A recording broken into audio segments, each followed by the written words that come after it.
The CBS Radio Mystery Theater presents...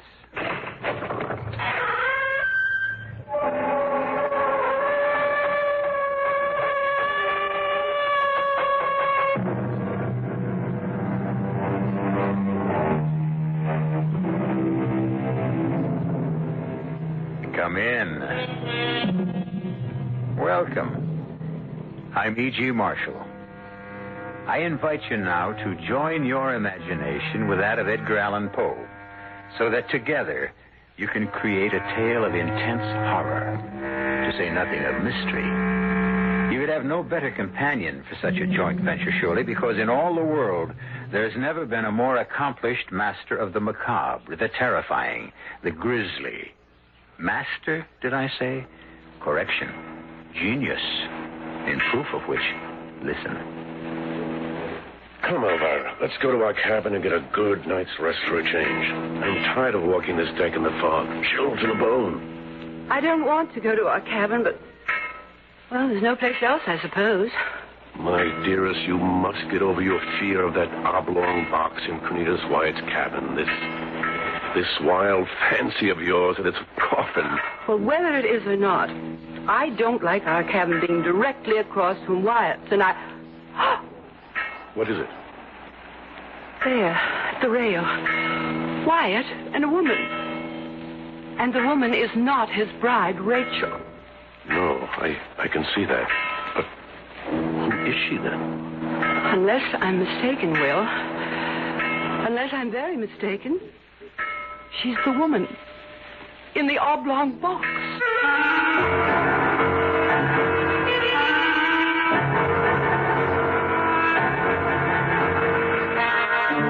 Our mystery drama, The Oblong Box, was adapted especially for the Mystery Theater from the Edgar Allan Poe classic by George Lowthar and stars Richard Mulligan.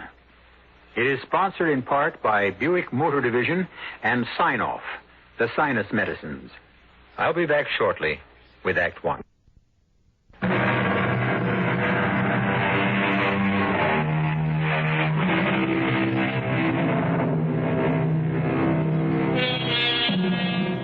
I've brought you in the course of our association many a strange and terror-ridden tale, but believe me, none that can surpass that which you're about to hear. It begins aboard the sailing ship Independence in the harbor of Charleston, South Carolina, in June of 1897. William Hopkins, an attorney of some importance, and his wife, Elvira, are standing by the ship's rail near the gangplank, watching the arrival of passengers with more than ordinary interest.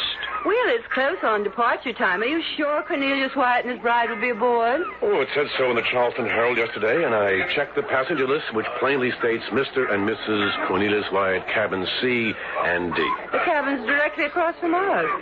But why two? One for Cornelius and his wife, and the other for, well, very likely they'll have a servant with them. Cornelius has gone far since our college days together 20 years ago. He's a world-famous artist now. Do you think he'll remember you? Oh, my dear Elvira, we were the closest of friends.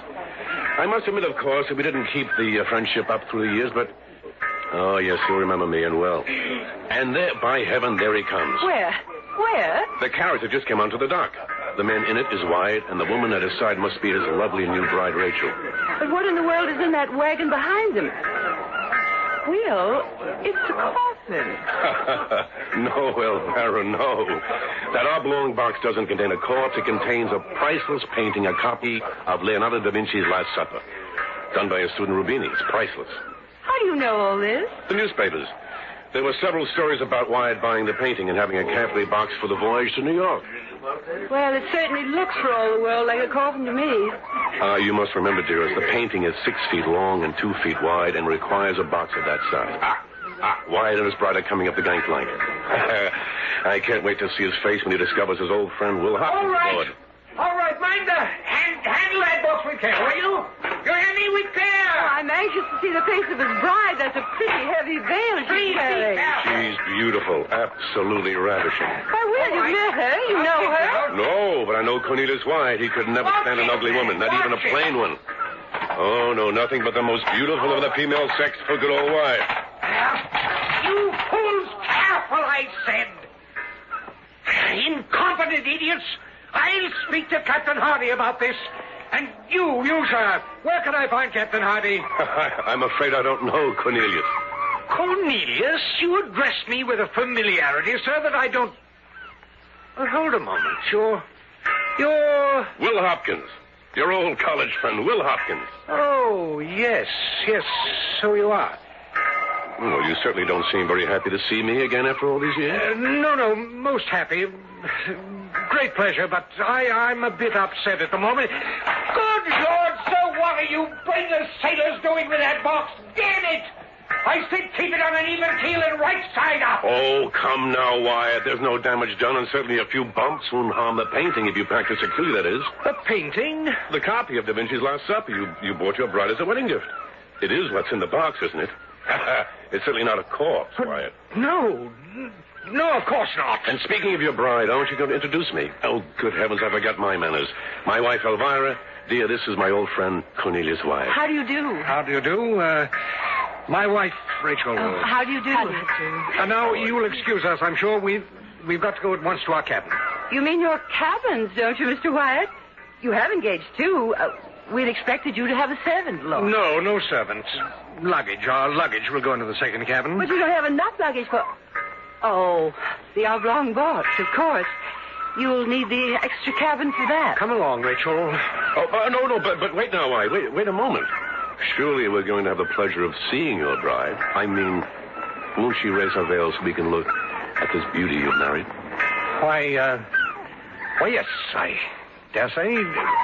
Rachel, my dear, will your veil... Not the beauty you expected, Hopkins? Well, no. No, that is... Yes. Most attractive. You are indeed most attractive, Mrs. Wyatt. Or Rachel, if I may. Oh, of course you may. And now you must excuse us.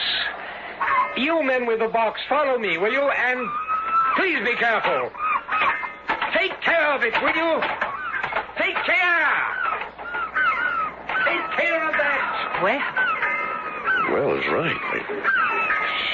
She's ugly. Certainly not beautiful. Will? Yes? Don't you sense something peculiar about all this?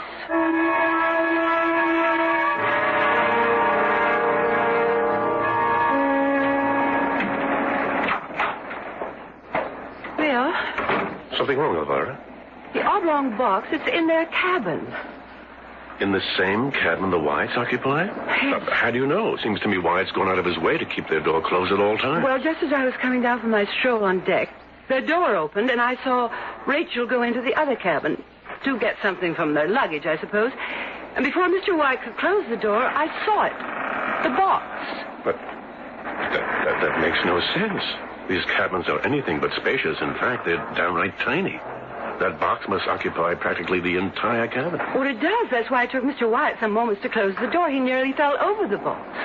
Well, this is the damnedest thing I've ever heard. They engage two cabins and use the extra one for only a couple of pieces of luggage and keep the box in their cabin.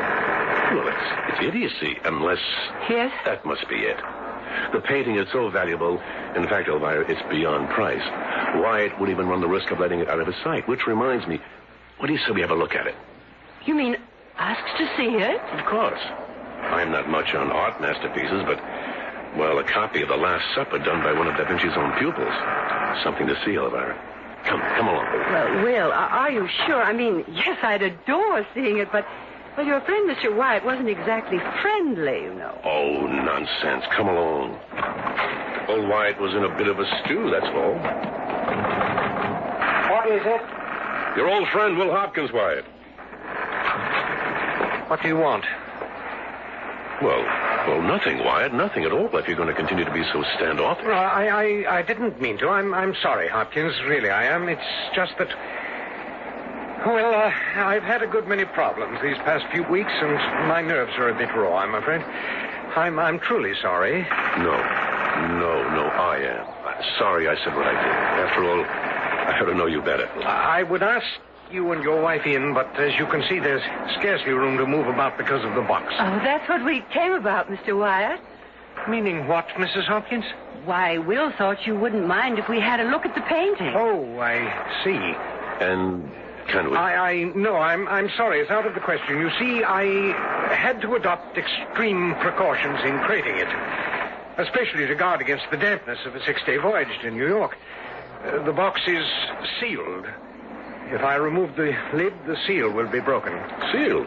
You don't say. With melted wax. Believe me, I'd be more than glad to show you the painting, old friend, but it simply can't be done. Oh, I understand. I'm sorry. It must be that way, Hopkins, but that's the size of it. Would you excuse me now? I have matters to attend to. Certainly, Mr. Wyatt. Of course. I'm sorry, Elvira, that we couldn't, What's wrong? Strange. Very strange. Oh, now, will you stop? There's nothing strange about not wanting to open a box he's going to infinite pains to seal with melted wax. But it isn't sealed with melted wax or anything else. What do you mean? You didn't smell it? Well, now you mention it, there was an odor of some sort.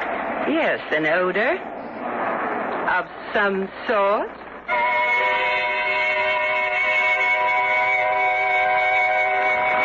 Come to bed, Will. It's 11 o'clock.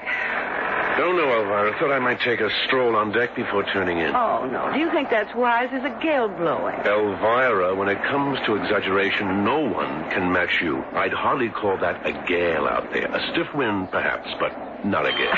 When it comes to splitting hairs, what's the difference between a gale and a stiff wind? I wouldn't know. Did you hear anything more about that leak in the hold? Oh, yes. I talked to Captain Hardy. No problem. They caulked it without much trouble.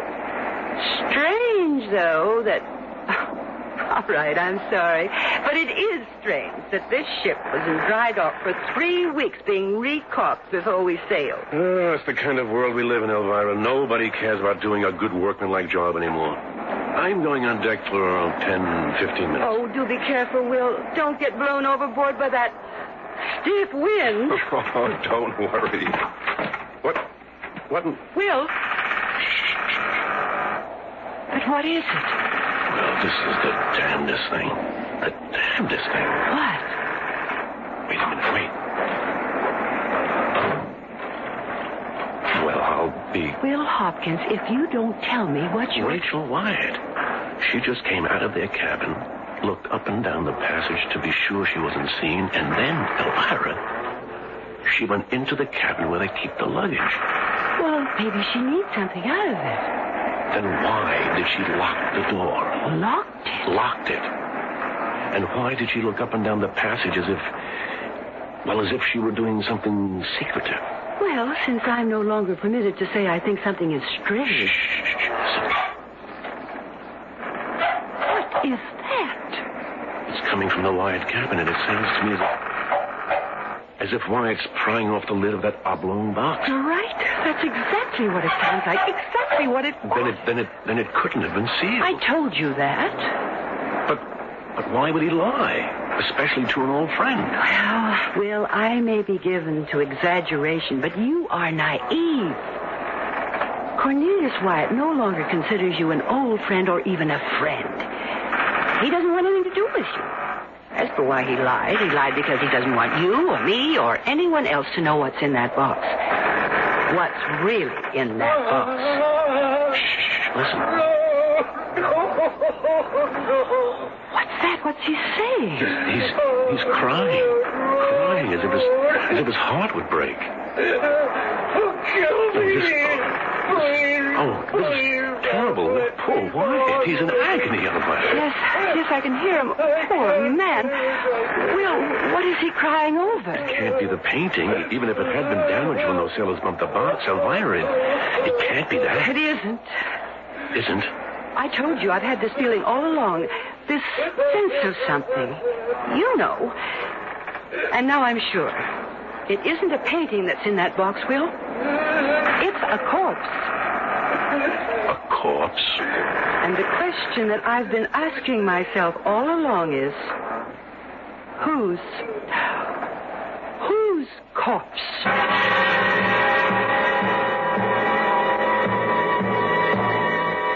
Do you wonder if Elvira is right?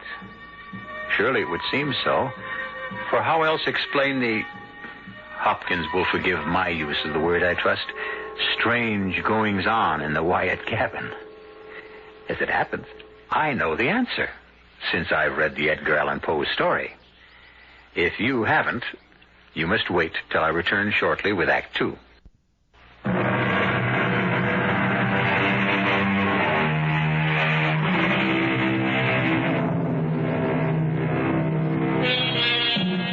Well, now, where were we? Oh, yes. The Hopkins, Elvira and Will are totally baffled and just a bit uneasy about the curious actions of Cornelius Wyatt and his bride, Rachel. As the sailing ship Independence makes its way from Charleston, South Carolina to New York, Will and Elvira burn with curiosity to know the contents of the coffin-like oblong box Wyatt brought aboard. Rachel has spent the entire night in the other cabin. Now, what kind of way is that for a newly married couple to act? Her in one cabin, him in another, sobbing and crying his heart out all night long. Maybe they had an argument, a lover's quarrel. Oh, Will, you don't believe that, and neither do I. She didn't act as if they quarreled when she came out of the cabin, did she? No, acted secretive, as if she didn't want anyone to see her going from one cabin to the other. And then we heard him prying the lid off the box. The box he claimed was sealed. And we've heard him sobbing all through the night. I've said it before, Will, and I say it again. He's not carrying any valuable painting in that box. He's carrying a corpse. But that's impossible. The captain would never allow it. A corpse on board a ship is thought to be a jinx. If the crew even suspected there was a corpse in that box. But they don't. Wyatt has cleverly hoodwinked them and everyone else with the story that the box contains that painting, that copy of Da Vinci's Last Supper. No, Will, I tell you... Shh, listen. Oh, he's nailing the lid back on. What time is it? 6 a.m. Then for 7 straight hours since 11 last night, he's been crying over whatever's in that box. Shh, wait. I think I heard... What? Heard what? Let me just open our door a crack. There, Elvira. Just as I thought, Rachel has just come out of the adjoining cabin. Yes, looking up and down the passage to make sure she isn't discovered. And there she goes, back into Wyatt's cabin. Well, I'll be damned. I'm frightened. Right down to my toes. Frightened to death.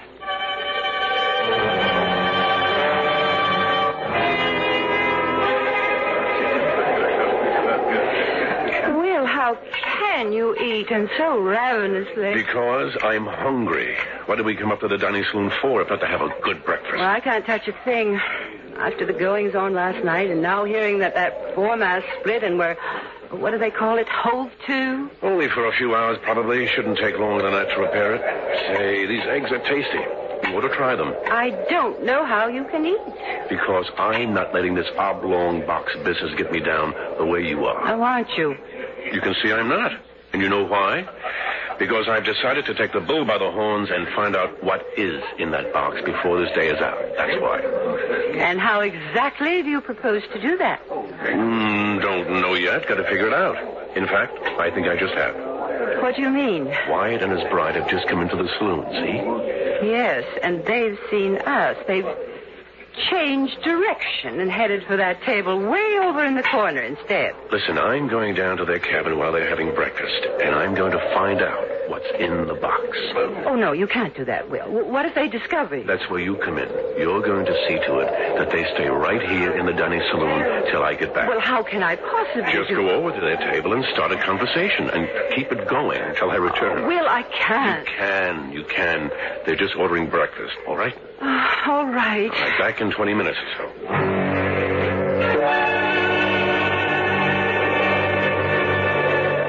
Good morning. Morning. Oh, good morning, Mrs. Hopkins. Do you mind if I join you? Why, Well, Will's gone for a walk on deck, and I couldn't possibly face that gale out there. I suppose you heard about the foremast splitting during the night. Oh, did it? Well, no, we hadn't heard. Oh, it's nothing to worry about, Will says. Says they'll have it repaired in a matter of hours. And... Mr. Wyatt, you're not leaving. Yes, excuse me. But you haven't even started your breakfast. I'm not hungry. Anything but hungry. But, Mr. Wyatt... Oh, dear.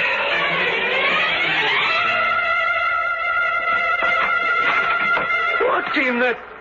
Hopkins, what the devil are you doing in my cabin? Wyatt, What are you doing with that knife in your hand? You see... You were going to pry the lid off this box, weren't you? Off my box, my personal property. Ever since you set eyes on this box when I brought it aboard yesterday, you've been ravening to find out what's in it. Nonsense. That's nonsense. I know what's in it. You yourself told me. A priceless copy of Leonardo da Vinci's Last Supper. But you don't believe it. No, of course I do. Why shouldn't I? I don't know why you shouldn't. I only know you don't. Why else would you sneak into my cabin and try to pry open the box in my absence? I didn't try to... All right, Wyatt, I did. I'm sorry. I apologize. It was the wrong thing to do, but, well, damn it, man, I would like to have a look at that painting. Get out of my cabin. Get out this instant. And while you're about it, get out of my life. Wyatt, you don't mean that. Surely you wouldn't dissolve a friendship such as ours because of... What friendship? I haven't seen you in 20 years. But we were such good friends in college. Whatever we may have been, we no longer are. Now get out, Hopkins. Get out!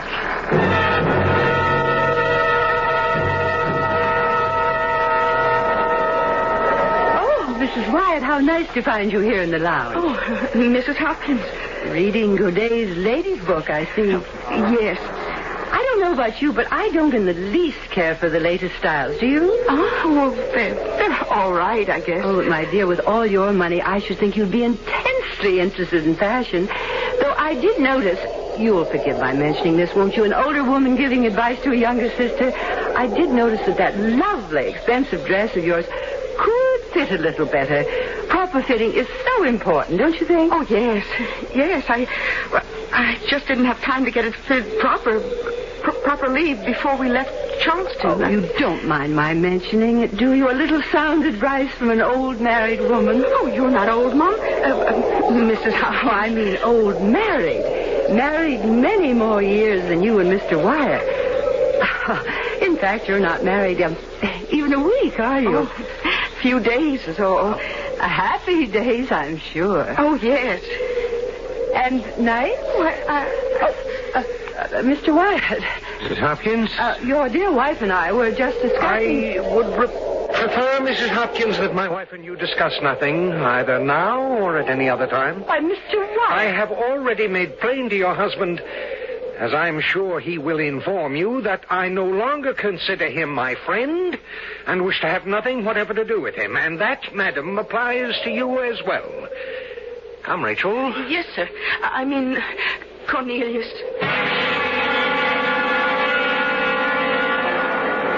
Not his wife? You're telling me that the woman in that cabin across the passage, the woman Wyatt introduced as his wife, is not? I don't think so, Will. In fact, I'm sure she's not. Whatever in the world put such a thought in your head? The little chat I had with her before Mr. Wyatt so rudely terminated it. A little chat I deliberately had with her because, quite frankly, Will, my suspicions had been aroused. Aroused by what? And while you're telling me, I want to keep an eye out to see if Mrs. Wyatt, who is not Mrs. Wyatt, changes cabins again tonight. For one thing, Will, you said Mr. Wyatt was interested only in the most beautiful of women. And Rachel Wyatt is altogether plain. She's downright ugly, but that's no reason to suspect. Also, when I was talking to her, she slipped and called me Mum. Mum? Only a servant uses that word. Exactly. Also, she slipped again and called Mr. Wyatt Sir. But over and beyond that, Will, what originally aroused my suspicion was her hands. I noticed those when Mr. Wyatt introduced us. They're not the hands of a lady, Will, but the hands of a servant. Hands decidedly work-worn. But there's no sense to what you're saying, Elvira. You're saying that Cornelius Wyatt, a world-famous painter, a man of taste, discrimination, wealth, is married to a servant girl? She's no gentlewoman, I can tell you that. But good Lord, Elvira, would you say it's true? It makes this mystery all the more... Wait. Is she... Again, is she? Yes. Yes, leaving the Wyatt cabin. And yes, looking up and down the passage before slipping into the adjoining cabin. And now he's at it again, taking the lid off that oblong box. If what you say is true, Elvira, what does all this mean? I mean, what can it mean? It can mean only one thing, that there is a corpse in that box. Oh, box my foot, it's a coffin. And the corpse is that of the real Mrs. Cornelius Wyatt.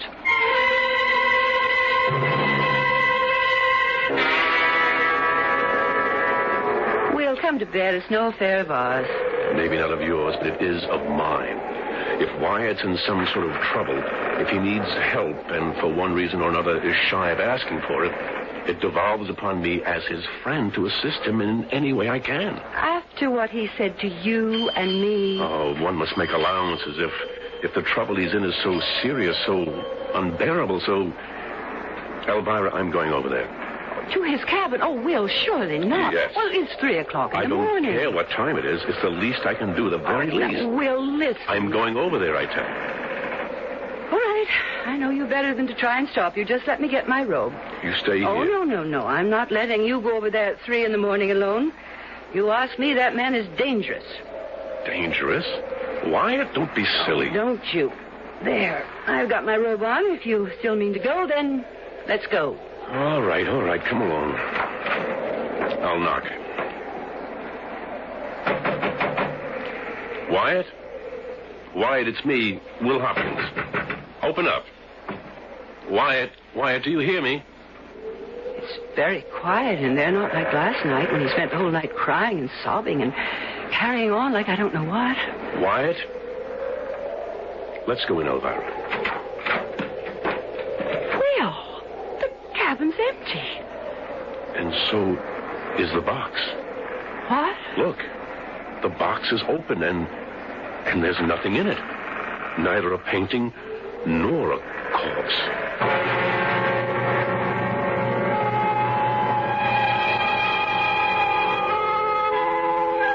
Well, now then, where does that put us? Nothing in the oblong box.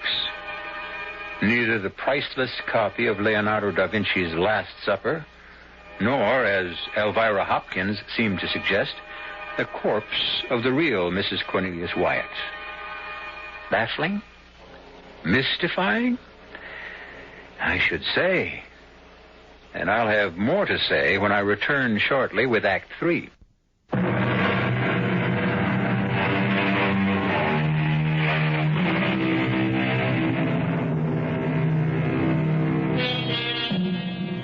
Surprise. No, shock is the word to describe the feelings of Elvira and Will Hopkins when they discover that the coffin-like oblong box contains neither that priceless painting nor a corpse. My bump of curiosity is as fully developed as anyone's, I'd say, and frankly, at that point, I'd have dropped the whole business. But not Elvira and Will Hopkins. Not only had their curiosity been sharpened to a keen edge, but, as Will said... Wyatt's in trouble, Elvira. Serious trouble. But there's nothing in the box, so why do you think he's in trouble? Because there was something in it, and whatever it was, he acted, well, damn strange. He said it contained a valuable copy of Da Vinci's Last Supper, and he couldn't open it because it had been sealed against the sea air with melted wax. But he's opened it each night since we left Charleston. And has sobbed his heart out all night long. Whatever he was sobbing over was in this oblong box, and it isn't here now. Where is it? And where's Wyatt at this hour of the morning? 3 a.m.? I tell you, he's in trouble. I feel it in my bones. Will, someone's coming. Rachel. Mrs. Wyatt from the other cabin. If she is Mrs. Wyatt, which I doubt. What are you doing here, Mr. Wyatt? My husband's cabin. The box. The box. What about the box, Mrs. Wyatt? Empty. Oh, God, I knew it. You what? He's gone mad. I knew he would. In my soul, I knew it. Now he has. God, he has. Why do you think that? The box. The empty box. What about the empty box? I can't bear it anymore. I can't. Here. Now, Mrs. Wyatt, try to control yourself. He's mad. Gone mad. He's gone mad. I'm sorry, but you must pull yourself together if you want us to help you. Help me. You can't help me. You can't help him. It's too late. It's too late. His mind is broken. But why? Because of what? Oh, leave me alone. Please, leave me alone. Well, I think we'd better find Captain Hardy. I think we better find Wyatt. I'm going up on deck to see if I can locate him. Well, I'm coming with you. Cold and windy up on deck. Maybe you better stay here. Right now, Will, I'm not staying alone anywhere.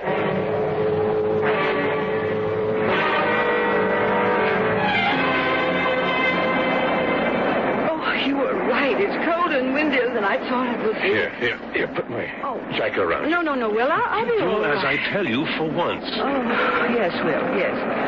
Oh, thank you, dear. That is better. Now, come on. Let's see if we can find him. Will. Well, there he is, standing at the rail, gazing off across the water. There's someone with him. A woman standing beside him. One of the passengers. Maybe.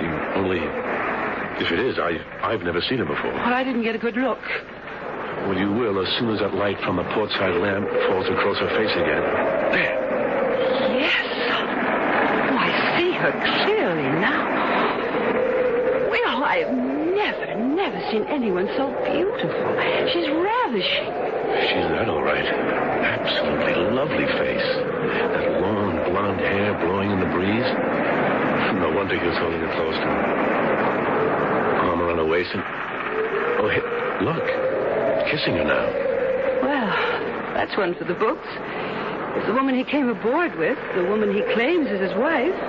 If she is his wife, then what is he doing up here on deck with her? You got me. And she isn't one of the passengers, or if she is, this is the first time I've seen her. And who the devil can she be?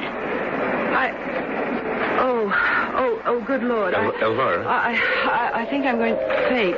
Take me below to our cabin. Yes, but Well, what is it? A terrible thought, a horrible thought, horrible. What horrible thought? Thought that whoever she is, or whatever she is, Will, she must have been in that box.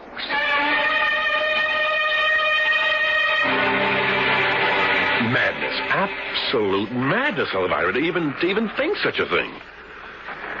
Wait, you sound as insane as Rachel Wyatt says he is.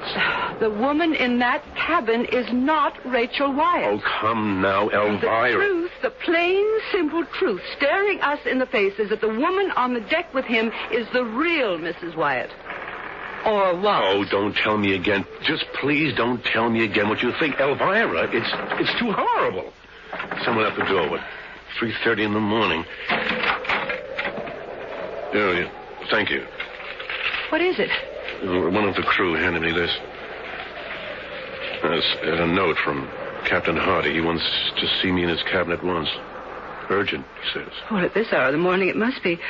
What in the world would he want to see you about? Only one way to find out. Sit down, Mr. Hopkins. Sit down. Thank you, Captain.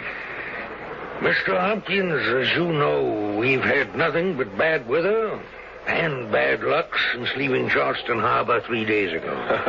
I guess all your passengers are aware of that, Captain. Yes.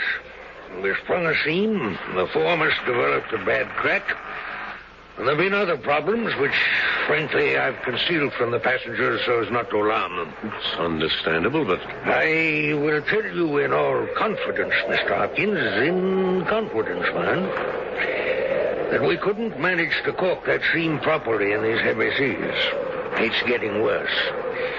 Even worse, the repair to the foremast isn't holding. And if the foremast goes, we'll be in serious trouble. There's a force 6 gale out there right now, Mr. Hopkins, and it's whipping up.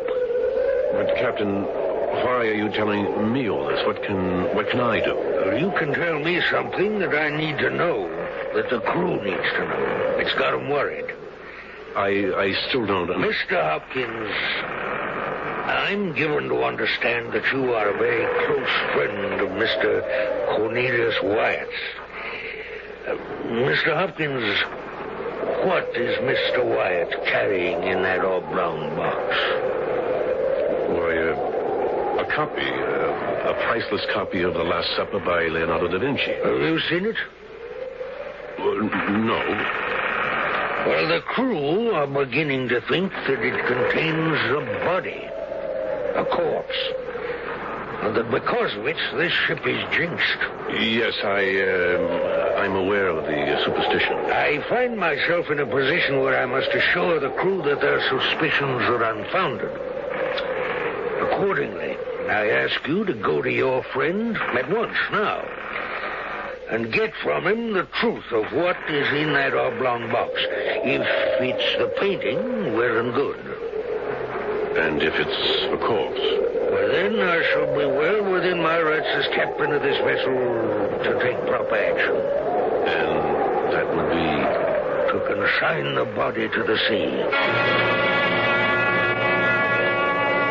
For God's sakes, Elvira, what sense is there in asking Wyatt to show me what's in the box when he's damn well going to refuse? And when we've got a pretty good idea of what is in the box. Then you agree with me finally.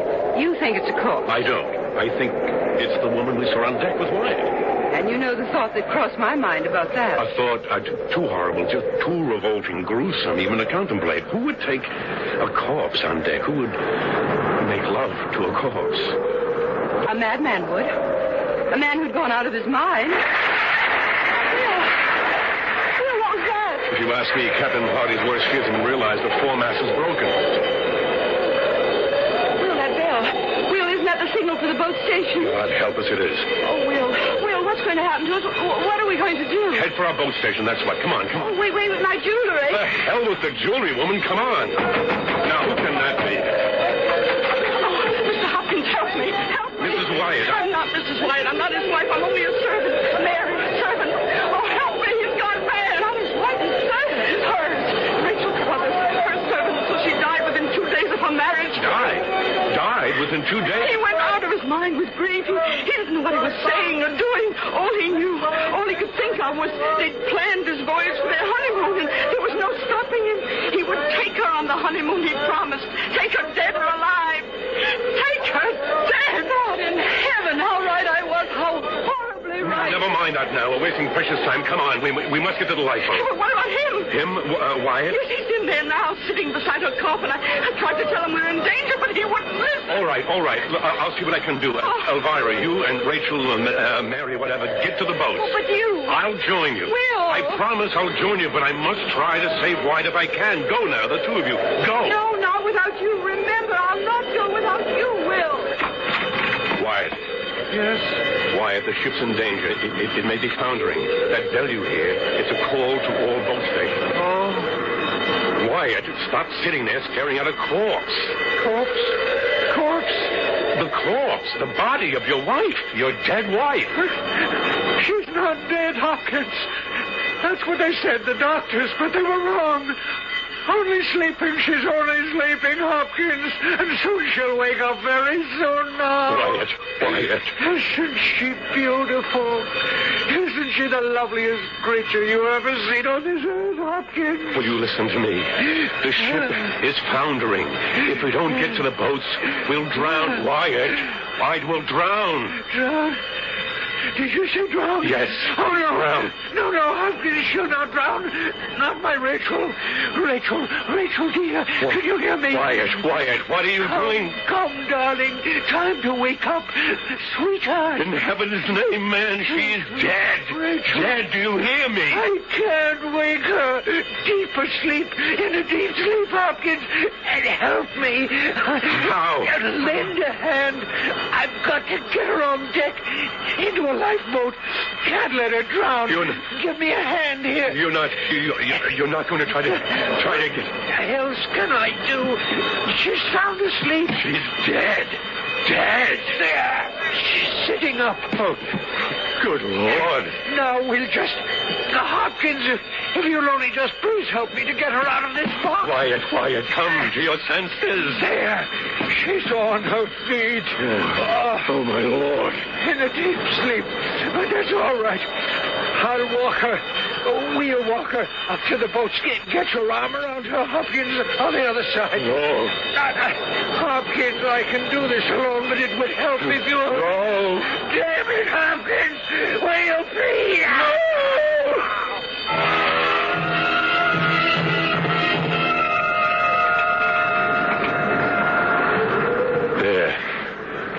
That better, Elvira? More comfortable?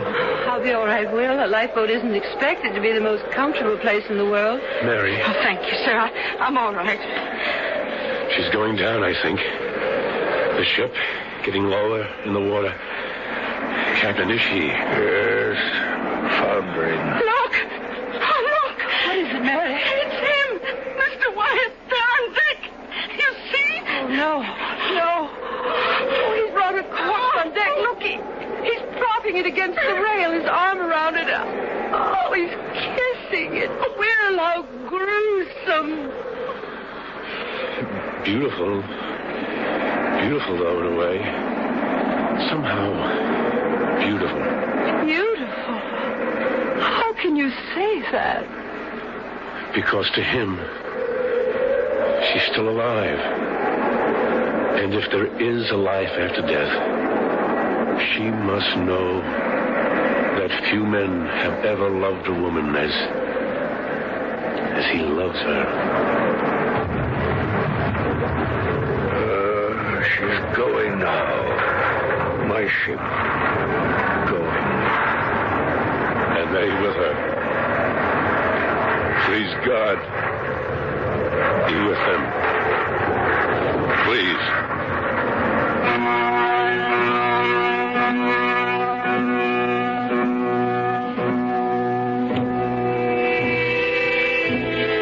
I hope you enjoyed The Oblong Box. And if you did, we'll think for a moment on the memory of Edgar Allan Poe, to whom we owe the macabre pleasure of the last hour.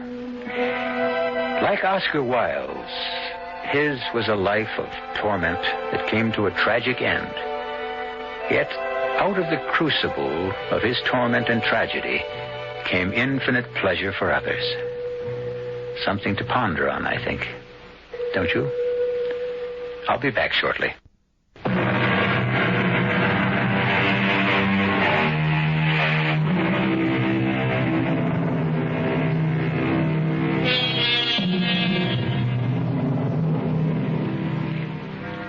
I heard recently that a little cottage on the Grand Concourse in the borough of the Bronx, New York City, is to be torn down. Why? Because it is constantly vandalized, and the city can no longer afford to keep it up. When I was very young, I went to visit it more than once, and stood in the tiny room where a beloved young wife died, and a grief-ridden husband drowned his grief in alcohol. But where he also wrote the story you heard tonight. I say no more. What more is there to say? Our cast included Richard Mulligan, Grace Matthews, Bryna Raeburn, and Kurt Benson. The entire production was under the direction of Hyman Brown.